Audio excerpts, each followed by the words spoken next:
si la sabe, porque no podemos transmitir porque el internet no llega bien. Así que estamos también trabajando en todos esos detalles. Necesitamos su oración en los aspectos técnicos. Yo sé que usted ora por los pastores, ora por los equipos, el equipo de adoración, ora por la iglesia, y también necesitamos el apoyo y la oración en esas cosas que hoy en día parecen ser importantes porque son realmente importantes.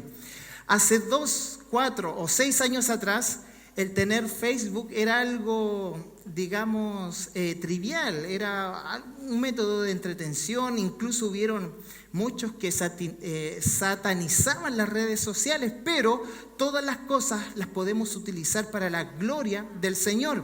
Y hoy en día muchos que satanizaban o condenaban a los que tenían Facebook, terminaron transmitiendo por ahí las reuniones de los cultos de la iglesia, porque también es un método de gracia para poder bendecir a aquellos que no pueden estar acá, aquellos que todavía tienen miedo de salir o aquellos que simplemente no se pueden mover, salir de sus hogares. Bueno, es un medio de gracia que lo usamos para la gloria del Señor.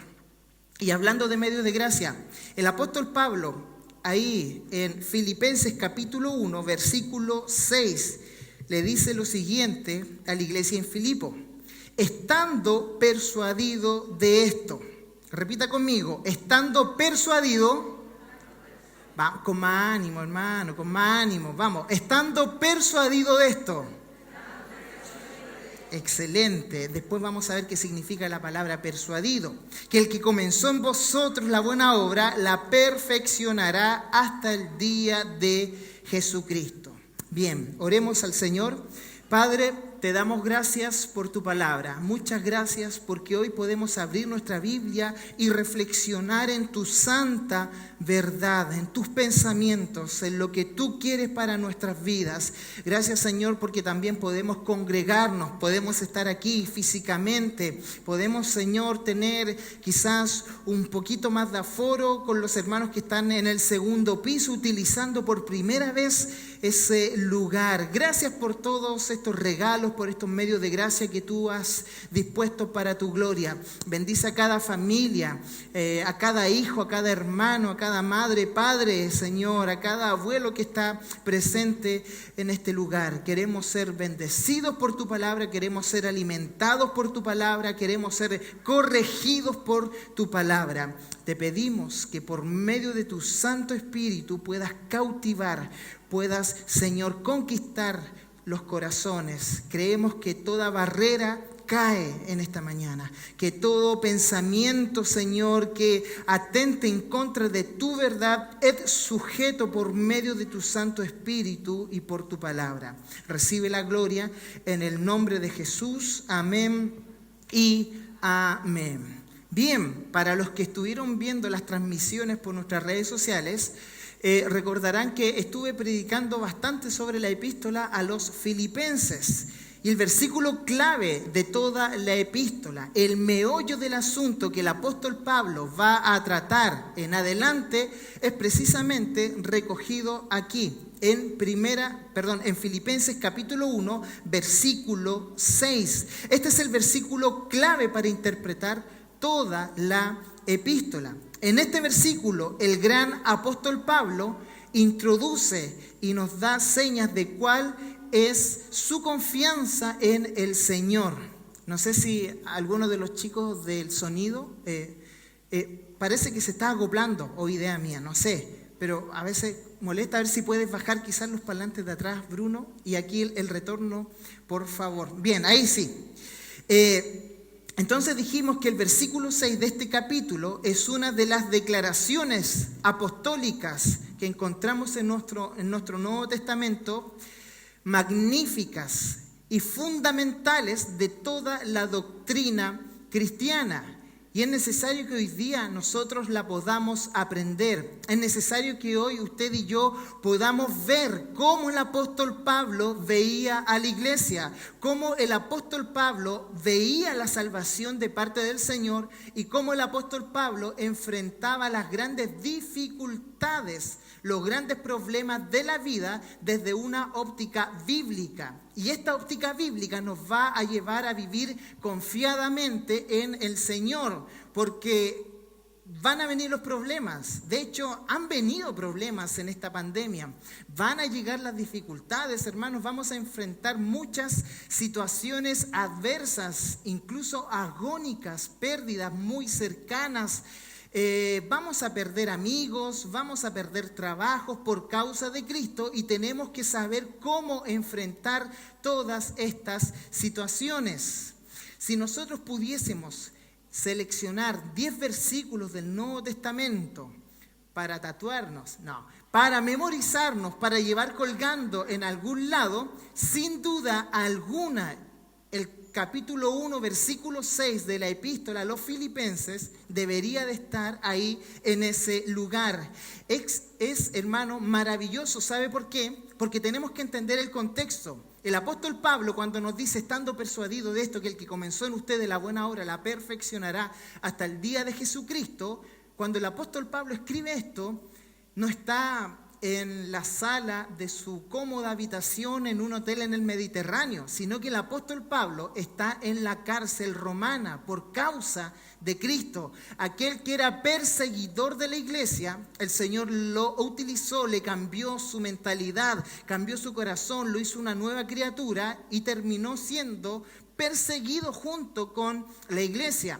Y por causa de predicar el evangelio, las autoridades romanas lo llevaron a juicio y estaba esperando juicio en una cárcel romana.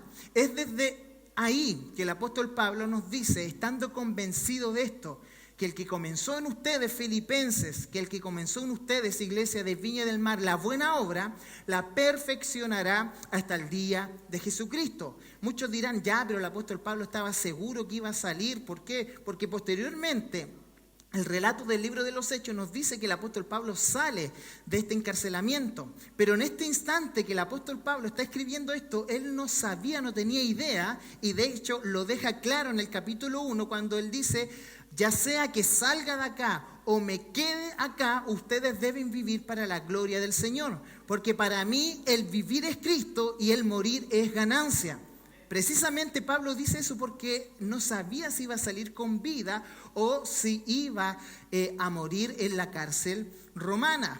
Entonces nos asombra la confianza y la seguridad del mensaje del apóstol Pablo en esa situación.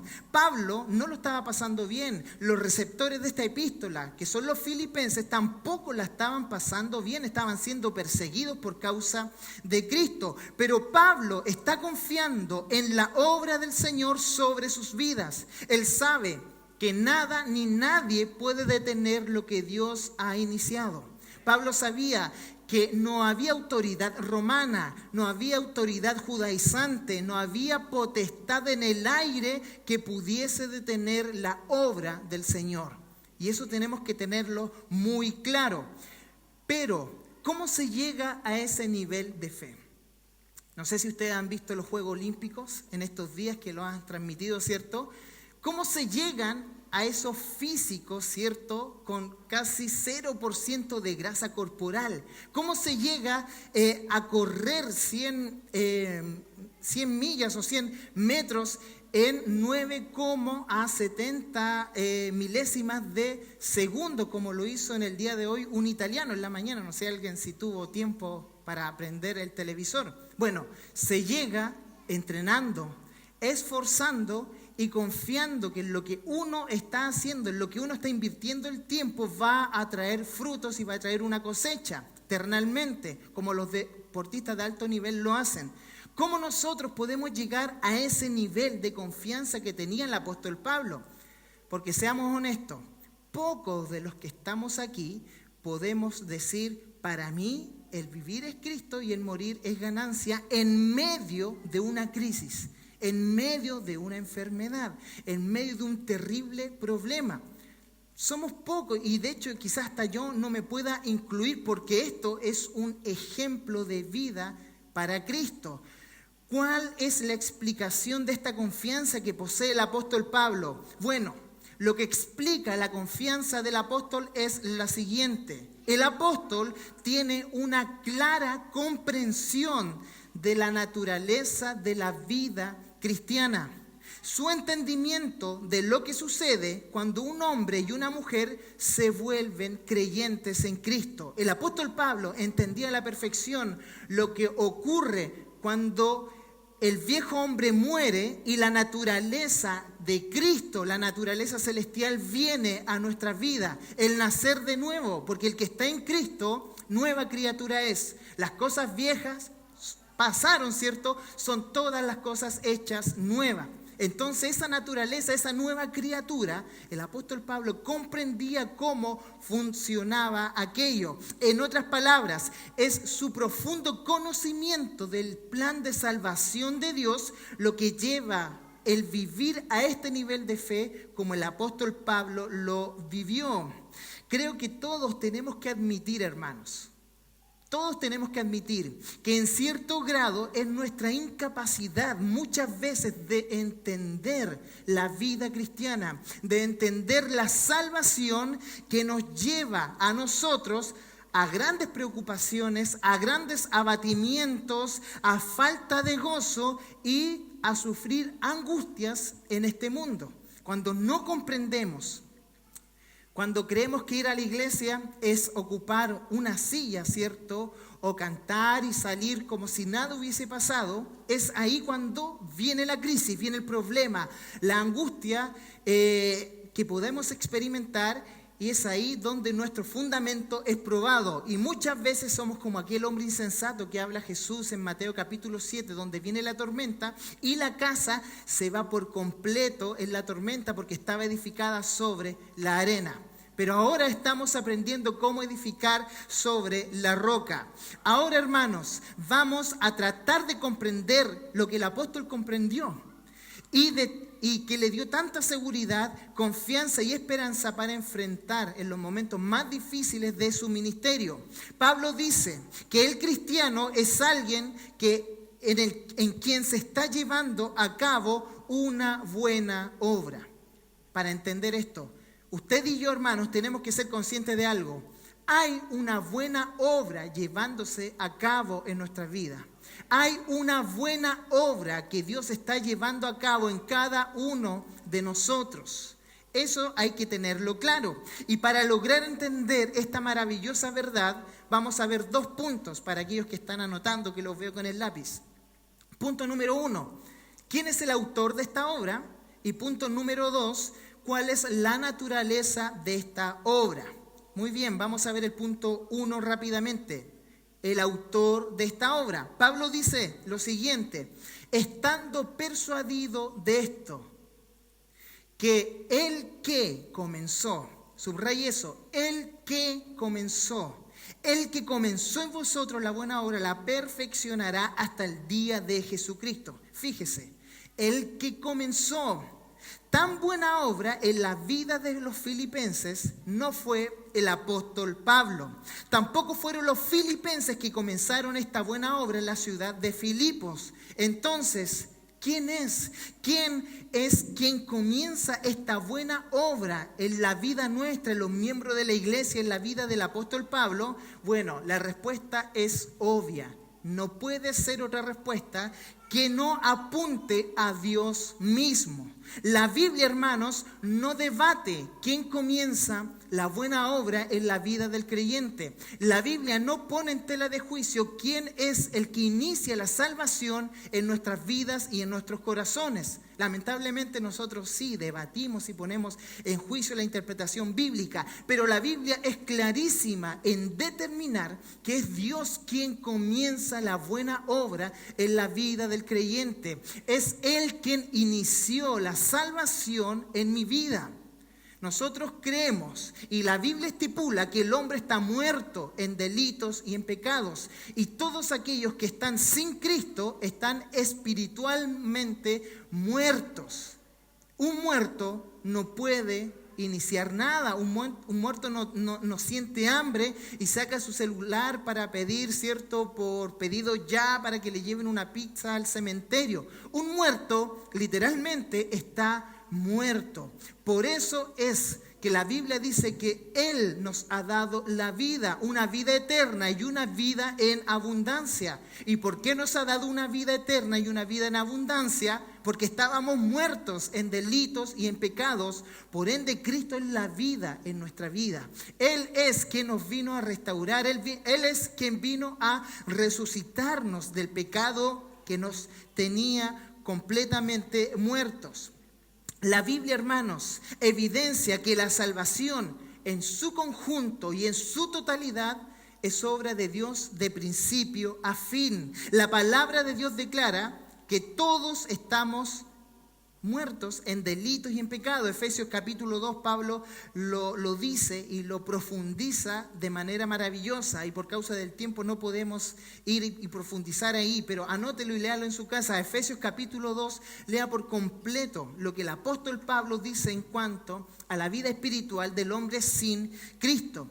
Incluso recordemos el ejemplo del apóstol Pablo mismo. ¿Quién era antes? Era un hombre llamado Saulo. ¿Y Saulo quién era? Según el libro de Hechos, era un perseguidor de la iglesia. Según el libro de Hechos, por causa de Pablo, muchos de los creyentes habían sido muertos y ejecutados por los judaizantes, porque Pablo iba a las ciudades y pillaba, por decirlo de alguna manera coloquial, a los creyentes, los sacaban de las casas y los apedreaban, como fue el caso de Esteban. Incluso Pablo estuvo presente en la muerte de Esteban, el primer mártir por la causa de Cristo de la historia y de la iglesia.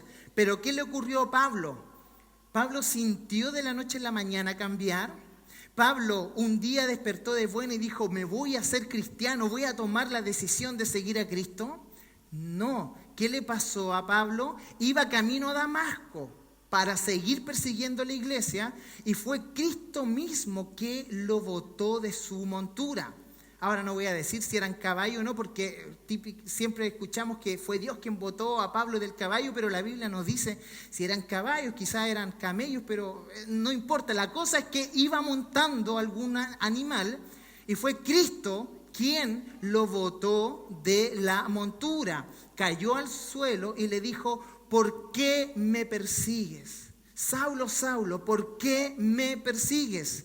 Una pregunta: ¿Pablo estaba persiguiendo a Cristo o estaba persiguiendo a la iglesia? A la iglesia. Pablo estaba persiguiendo a la iglesia, a los creyentes. Pero Jesús se le aparece y le dice: Pablo, ¿por qué me persigues a mí? Eso nos indica que aquellos que nos persiguen a nosotros, que aquellos que atentan contra nosotros, están atentando contra Cristo mismo. Aquellos que nos hacen mal, que nos quieren derrotar, es porque están intentando derrotar a Cristo y a su reino, y eso no lo van a lograr.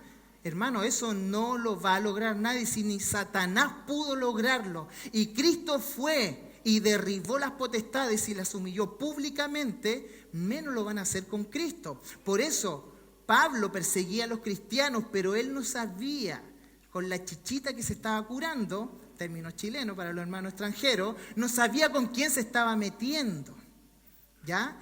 Entonces Pablo tuvo ese encuentro con Cristo porque Cristo lo botó de la montura al suelo, le paró los carros y le dijo: ¿por qué me persigues? Eso significa que fue Él, Cristo, quien inició esta buena obra en la vida del apóstol Pablo. Incluso, hermanos, ¿qué pasa con la iglesia a que Pablo está escribiendo? A los filipenses. Hechos, capítulo 16, versículo 6. Contexto: Pablo no tenía intención de ir a predicar a Filipos, donde estaban los filipenses. Pablo quería ir a Macedonia a predicar, pero ¿qué hizo el Espíritu Santo? Hechos 16:6 dice: atravesaron la región de Frigia y Galacia, ya que el Espíritu Santo les había impedido. Imagínense esto: el Espíritu Santo les había impedido que predicaran la palabra en la provincia de Asia. Fue Dios, hermanos. Fue el Espíritu Santo quien le impidió ir a Asia para que pudieran ir a Macedonia, para que así pudiesen ir a la ciudad de Filipos. Pablo y Silas obedecieron esto. El Señor les cambió el rumbo de su mapa evangelístico. ¿Y qué ocurrió cuando llegaron ahí a la región de Macedonia, a Filipos? habían unas mujeres al costado de un río, ¿cierto? Y la Biblia destaca el nombre de una de ellas, que era Lidia, ¿cierto? Una vendedora de púrpura. Mire, Hechos capítulo 16, versículo 14 dice, una de ellas, que se llamaba Lidia, adoraba a Dios. Ella, era de la ciudad de Tiatira y vendía telas de púrpura. Mientras ella prestó atención al mensaje del apóstol Pablo, dice esto la Biblia textualmente: el Señor le abrió el corazón para que respondiera al mensaje de Pablo. El día en que usted y yo nos convertimos, el día en que usted escuchó el primer sermón evangelístico, o cuando escuchó, por ejemplo, a la hermana Gina predicar, que mi hermana Gina le predica a todo el mundo y es maravilloso eso, y muchos de los que están aquí vinieron por la predicación de la hermana Gina. Pero recordemos esto, no fue el pastor, no fue el hombre, la mujer de Dios, sino que es el Espíritu Santo que abre nuestro corazón para poder entender y abrazar el mensaje. No es un intelecto, no es como hable la persona, si habla bien, si se expresa mal. No, hermanos, esto es algo sobrenatural. Esto es el Espíritu Santo abriendo nuestros corazones para creer el mensaje del Evangelio. De hecho, los que tienen Biblia, den vuelta 5 páginas y van a llegar a Efesios capítulo 1. Efesios capítulo 1 dice el apóstol Pablo, Efesios capítulo 1, versículo 13, dice lo siguiente: en él también vosotros, habiendo oído la palabra de verdad. Es por eso que desde los púlpitos se tiene que predicar la palabra de verdad. Oído, ¿cierto? Habiendo oído la palabra de verdad, el evangelio de vuestra salvación, y habiendo creído en él, ¿qué ocurre? Fuisteis sellados por el Espíritu Santo de la promesa.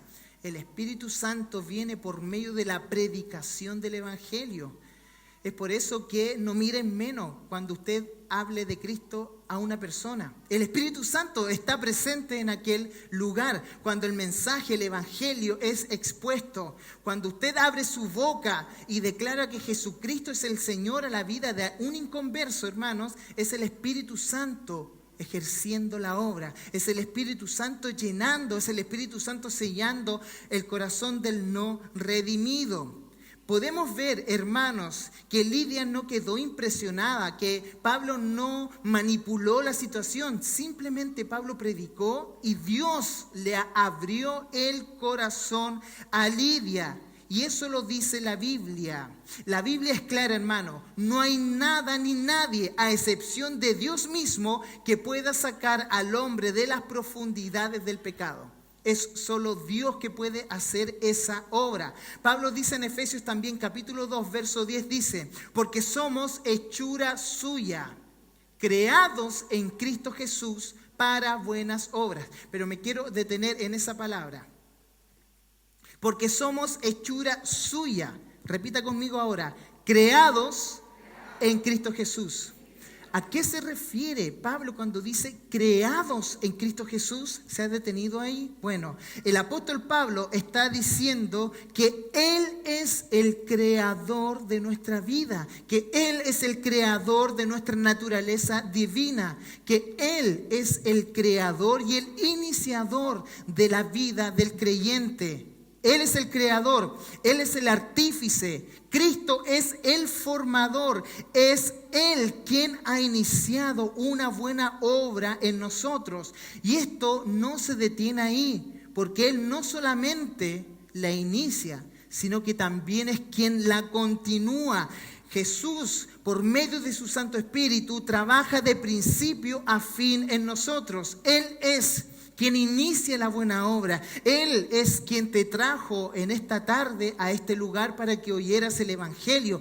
Es Él en quien esa campaña evangelística del año 70, 80 nos llevó a ese lugar, a esa pequeña iglesia o esa gran iglesia. Es Él quien inicia.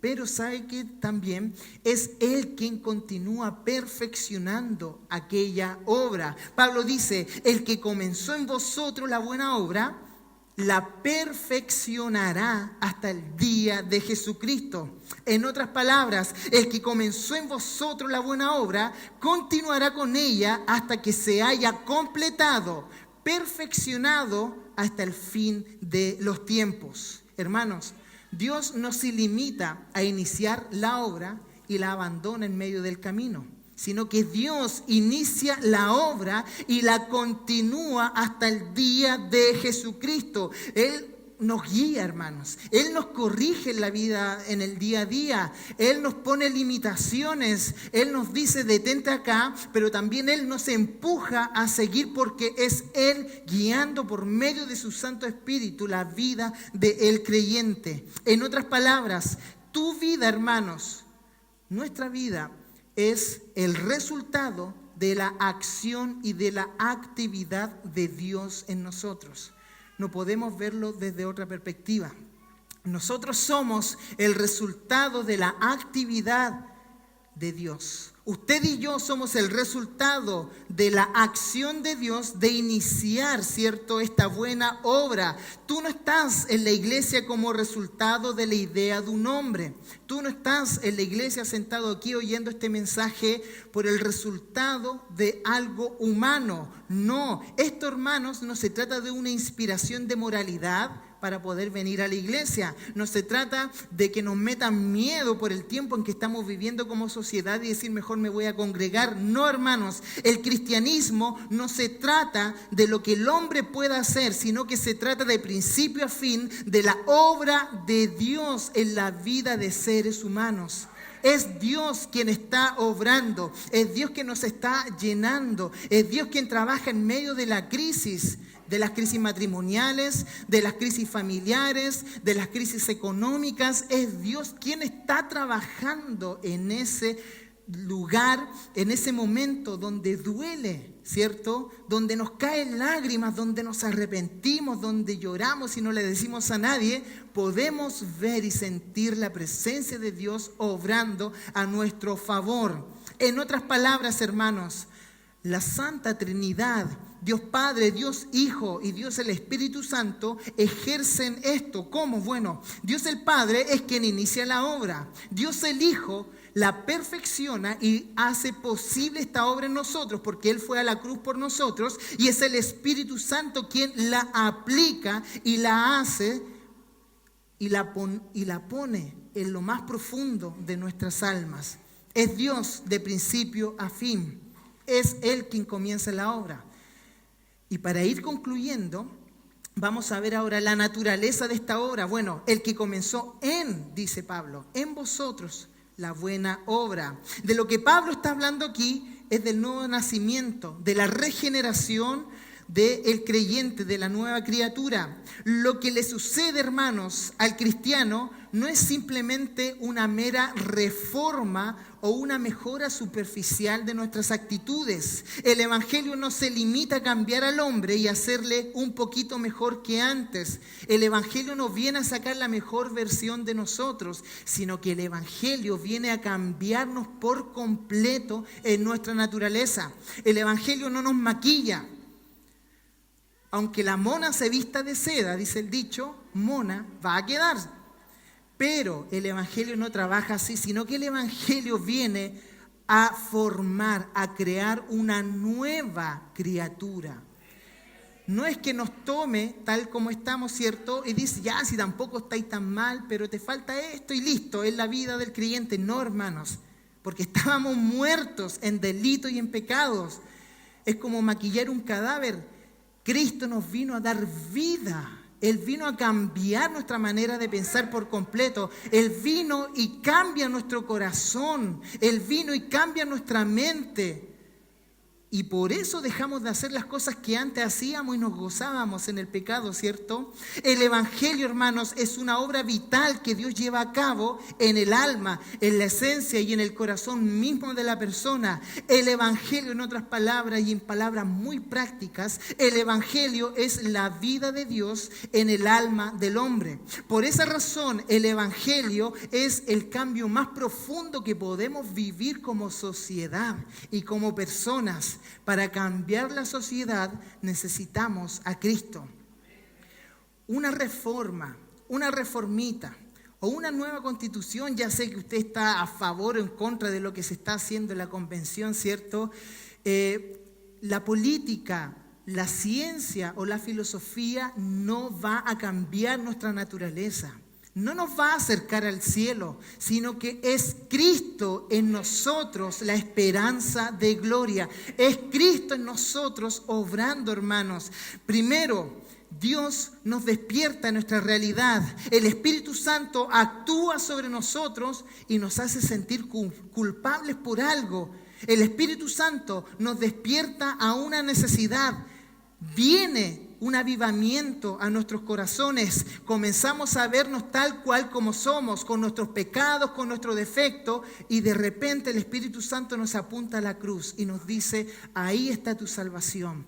Es por eso que nos arrepentimos de nuestros pecados, es por eso que arrodillamos y nos ponemos a llorar por nuestra manera de vivir y le pedimos perdón al Señor, le pedimos perdón a nuestras esposas, porque ya no las golpeamos, sino que ahora las amamos como Cristo amó a la iglesia. Ahora educamos a nuestros hijos en temor. ¿Por qué? Porque es el Espíritu Santo obrando y cambiando todo en nuestro interior para que se manifieste en un cambio exterior.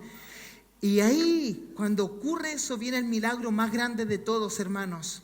Nuestros pecados son perdonados en Cristo y nace una nueva naturaleza en nosotros y llega un cambio tan fuerte al nivel de preguntarnos: ¿soy la misma persona que antes? ¿Por qué he cambiado tanto? ¿El mensaje del pastor me hizo cambiar? ¿Las amistades de la iglesia me hizo cambiar? No, hermanos, es Cristo por su Espíritu Santo quien nos cambia. A tal nivel que podemos hacer nuestras las palabras de Pablo en Gálatas capítulo 2 verso 20. Dice: he sido crucificado con Cristo y ya no vivo yo, sino que Cristo vive en mí. Esas palabras hoy las podemos hacer nuestras. Es por eso que dejamos de hacer lo que antes nos gustaba hacer tan deliberadamente y tan fácilmente: el engañar, el mentir, el robar, el blasfemar, el hablar con palabras totalmente corrompidas. Dejamos de hacer todas esas cosas porque es el Espíritu Santo cambiando nuestro interior. Milagrosamente, hermanos, el Espíritu Santo nos está creando conforme a la imagen de Cristo. Y no solamente conforme a la imagen de Cristo, sino conforme a la conducta de Cristo. Porque ese es nuestra meta. Nuestra meta no es solamente llegar a la estatura de Cristo, sino que llegar a la actitud que tuvo Cristo.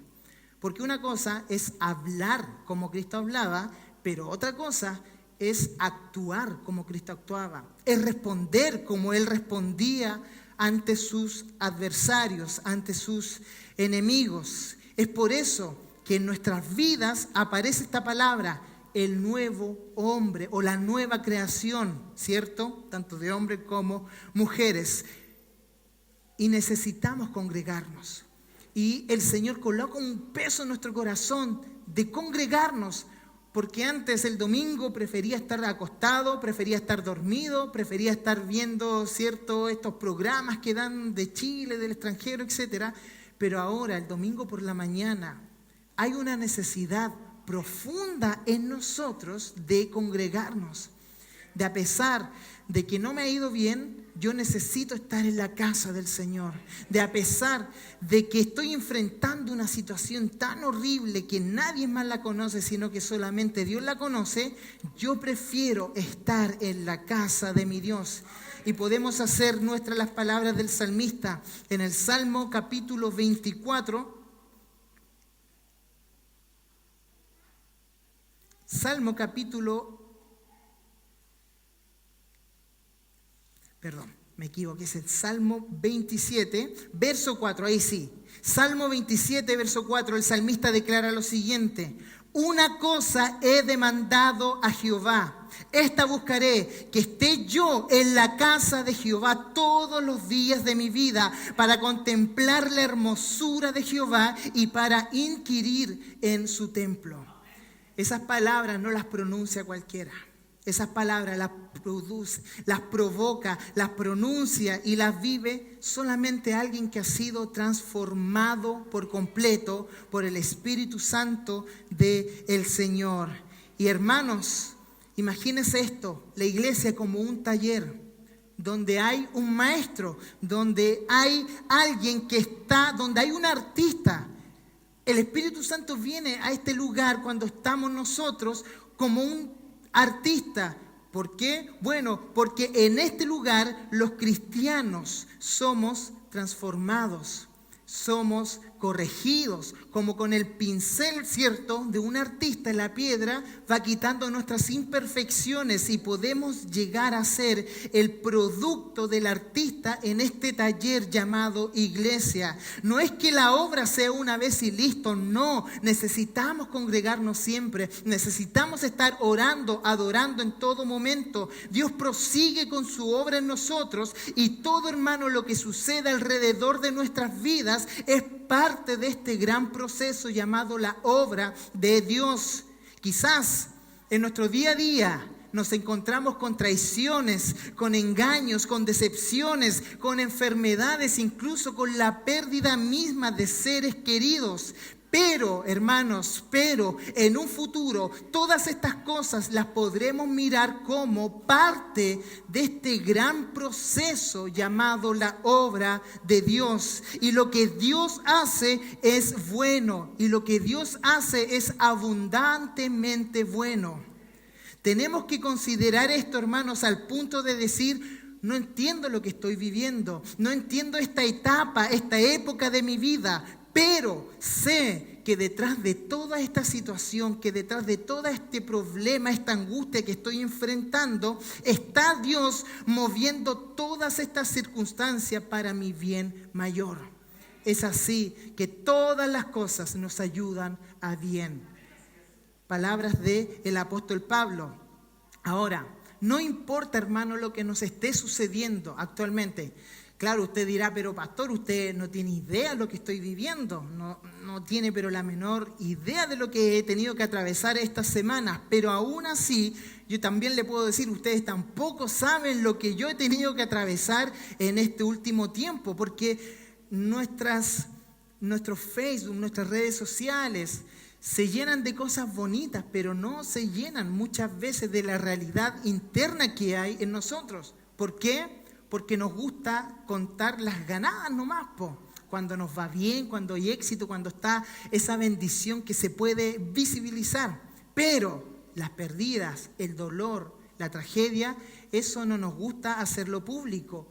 Y se ha preguntado por qué. Bueno, porque extrañamente desde pequeños nos preparan para ser como exitosos nomás, pero nadie nos prepara para enfrentar el dolor y los momentos de tribulación, a excepción de la palabra del Señor, de esta fuente que nos alimenta. Y es por eso, hermanos, que podemos decir que a pesar de lo que estoy viviendo, a pesar de esta mala racha que estoy enfrentando, todo está bien. Repita conmigo: todo está bien, porque la obra de Dios en nosotros continúa. La obra de Dios no se detiene, la obra de Dios no se pausa en pandemia, sino que simplemente se mantiene y Él prosigue moldeando nuestra imagen hasta el día de Jesucristo. La obra del Señor no se cesa. Usted bien podría decir, ¿cierto? Bueno, me cuesta mucho ver la vida así desde esa óptica tan positivista. No, hermano, no se trata de ser muy positivos, sino que se trata de ser bíblicos. Se trata de interpretar la palabra de Dios como lo que es. Y le puedo dar una certeza mayor. ¿Quiere que le dé esa certeza? Bueno, Pablo dice: estando persuadido de esto. ¿Qué significa esta palabra? Persuadido. Estando persuadido de esto, bueno, es como que Pablo diga: Filipenses, mi garantía es la siguiente, que el que comenzó en ustedes la buena obra, la perfeccionará hasta el día de Jesucristo. Estando persuadido, estando convencido, estando seducido, estando atraído, estando fascinado y estando seguro de esta verdad, que el que comenzó en ustedes la buena obra, la perfeccionará hasta el día de Jesucristo. Y demos gracias al Señor porque Dios no es como nosotros, hermanos. Dios nunca da comienzo a una obra y la abandona de manera incompleta. Dios no es como nosotros. Dios no es débil de mente. Dios no pasa por depresiones. Dios no pasa por presiones, ciertos sociales, no, hermanos. Dios dice, el libro de Números, capítulo 23, verso 19, Dios no es hombre para mentir, ni hijo de hombre para que se arrepienta. Él dijo y no hará, Él habló y no lo ejecutará. Si Él nos ha dicho y nos garantiza que lo que estamos viviendo es porque estamos siendo perfeccionados por la buena obra de Jesucristo, es porque eso es la realidad. A pesar de que en el problema, ¿cierto?, uno ve así los problemas y cuesta ver lo que hay más atrás. Pero Dios, hermanos, tiene el panorama completo de nuestra vida. Y Él sabe que todo lo que viene a la vida del creyente es por un bien mayor. Incluso una enfermedad. Incluso un problema. Hay una mentalidad que por ahí uno piensa y dice, no, es que Dios nunca va a mandar algo así a nuestra vida. Dios no nos castiga porque eso es estar castigándonos. ¿Cómo el cristiano va a estar enfermo? No, hermanos. De hecho, el mismo apóstol Pablo tenía un aguijón en su carne que le hacía mantener una humildad ante estas tan grandísimas revelaciones doctrinales. Es por eso que Pablo dice, bueno, bástate en mi gracia. Le dice a la iglesia, esa es la respuesta del Señor, bástate en mi gracia, porque mi poder se perfecciona en tu debilidad. Y esperemos que ahora estemos siendo perfeccionados por el poder de Dios si estamos atravesando un problema, estamos atravesando una crisis o estamos viviendo con cierto grado de angustia, podemos ver la mano del Señor en eso, hermanos. Podemos ver la gloriosa mano del Señor. Ojo con esto, no podemos moldear a Dios a nuestras limitancias humanas. Muchas veces nosotros decimos Dios es bueno porque me ha bendecido, pero a veces decimos Dios es malo porque ya me dejó de bendecir. No podemos juzgar a Dios. ¿Quiénes somos nosotros, las criaturas, para pensar por Dios o para creernos que tenemos un consejo mejor que el consejo divino? Hermanos, hay que ver el panorama completo. Usted tiene limitaciones, pero Dios no. Él, cuando ejecuta un plan, una obra, lo perfecciona, lo moldea, nos guía hasta el día de Jesucristo. Y que esta verdad, hermanos, pueda aplastar toda duda y todo temor de nuestros corazones. El amor de Dios echa fuera el temor. Y no hay amor más grande que el amor revelado en la Sagrada Escritura por medio de su Santo Espíritu, obrando en nuestra vida. Me gustaría, ya no podemos hacer pasar acá adelante ni orar, ¿cierto? Pero me gustaría simplemente que todos los que están pasando por una crisis, por tiempo de angustia, por tiempo de adversidad, levanten la mano. Los que están pasando por una etapa oscura de su vida, levanten la mano con confianza, aquí nadie se va a reír ni burlar. Hay muchos, somos bastantes, incluso hay personas que les da esta cosa de levantar la mano.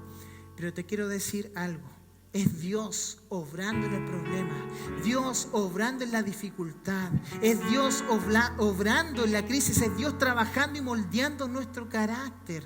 Es Dios, hermano, sacando lo malo de nuestras vidas, de nuestras actitudes por medio del problema, para que un día usted y yo podamos mirar hacia atrás y decir, todas las cosas me ayudaron a bien. Este problema que me tenía de rodillas, bueno, me mantuvo de rodillas porque antes de este problema hace tiempo no pasaba de rodillas ante la presencia del Señor. Es este problema lo que no va a sacar lo mejor de nosotros, sino que sacará, ¿cierto?, las bendiciones del cielo y las implantará sobre nosotros. Todas las cosas nos ayudan a bien. El salmista dice, aquellos que están sembrando con lágrimas, porque yo creo que aquí hay muchos que están sembrando con lágrimas, con regocijo segarán, con regocijo cosecharán.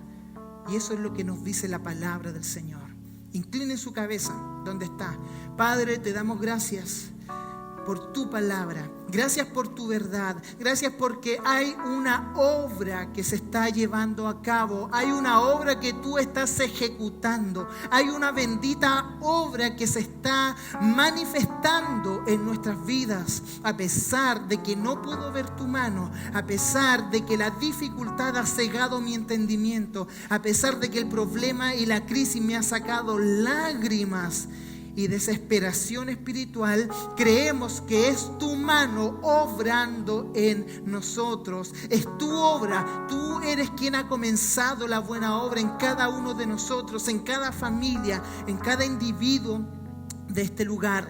Creemos a tus promesas, creemos a tu palabra y podemos hacer nuestras las palabras del salmista.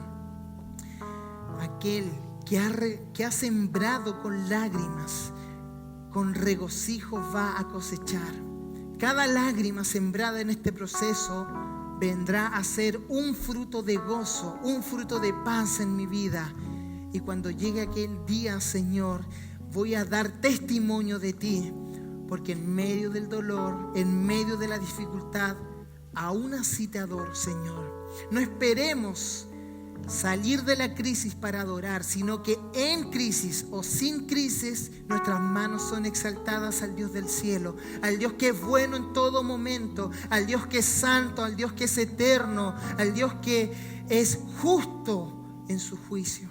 Te adoramos, Señor. Gracias por esta obra. Gracias por lo que estás haciendo en cada uno de nosotros. Gracias por lo que estás haciendo a nivel general en tu iglesia, Señor. Te damos toda la gloria, te damos toda la honra, en el nombre de Jesús. Amén.